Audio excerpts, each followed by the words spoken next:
1960இல் அமெரிக்காவில் ஒரு வாலிபன் தொழில் தொடங்க வேண்டும் என்று ஆர்வமாக இருந்தான். அவன் ஒரு விளையாட்டு வீரன் என்பதால் அத்தொடர்பான பொருளை அடிப்படையாக வைத்து தொழில் தொடங்க அவன் விரும்பினான்.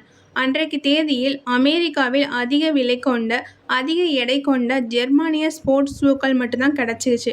அதற்கு பதிலா ஜெர்மானிய கம்பெனி ஸ்போர்ட்ஸ் ஷூவை இறக்குமதி செஞ்சு வித்தா அந்த வியாபாரம் நல்லா வெற்றி பெறும்னு அவனுக்கு தோணுச்சு. ஒரு நாள் அவங்க அப்பாட்ட அவனோட விருப்பத்தை சொல்கிறான். அவனோட அப்பா அவனுக்கு $50 கடனாக கொடுக்குறாரு. அவனோட தொழில் வெற்றி பெற்றதும் அதை திரும்பி தந்துடணும்னு சொல்லிட்டு அவங்க அப்பா சொல்கிறாரு. தொழில் தொடங்குறான்.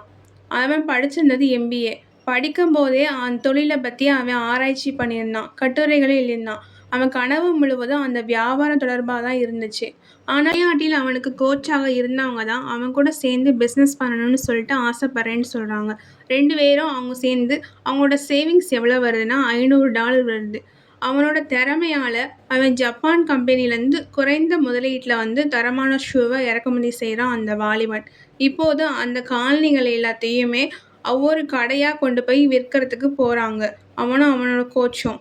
எந்த கடையும் அந்த ஷூவை வாங்க தயாராக இல்லை. புது வரவு, இது விற்குமா இல்லையான்னு சொல்லிட்டு எல்லாருக்கும் சந்தேகம்.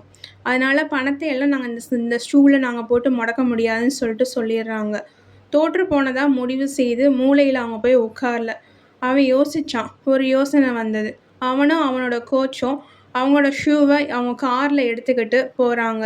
விளையாட்டு வீரர்கள் அதிகமாக செலவிடும் மைதானத்துக்கு நேரடியாக போகிறாங்க. அந்த ஷூவை அவனோட காரில் டிக்கியில் அழகாக அடுக்கி வைக்கிறான். அந்த வாலிபன் அவனோட பேச்சு திறமையால் அவன்கிட்ட இருக்க ஷூவோட அந்த தரம் எல்லாத்தையும் எடுத்து சொல்கிறான். அந்த ஷூ நல்லா விற்கிது. ஒருவேளை அவன் கடை அமைச்சு விற்றுருந்தா கூட அந்தளவுக்கு சேல்ஸ் ஆகிருக்காது.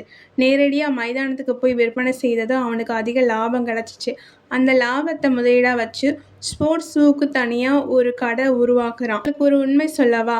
நமக்கு வரும் பிரச்சனைகள் தடைக்கற்களாக பார்த்தா அவை நம்மை தடுக்கும். அதே பிரச்சனையை படிக்கட்டுகளாக பார்த்தால் அவை நம்மை உயர்த்தி பெரிய இடத்துக்கு அழைத்து செல்லும். அவங்களுக்கும் ஒரு பிரச்சனை வந்தது.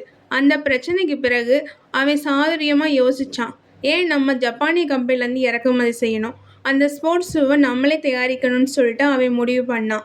அவனோட கோச் வடிவமைத்த எடை குறைவான ஸ்போர்ட்ஸ் ஷூவை தயாரித்தான். அவங்களுக்குன்னு ஒரு தனி அடையாளமாக அந்த ஷூவை அவன் விற்பனை பண்ணான்.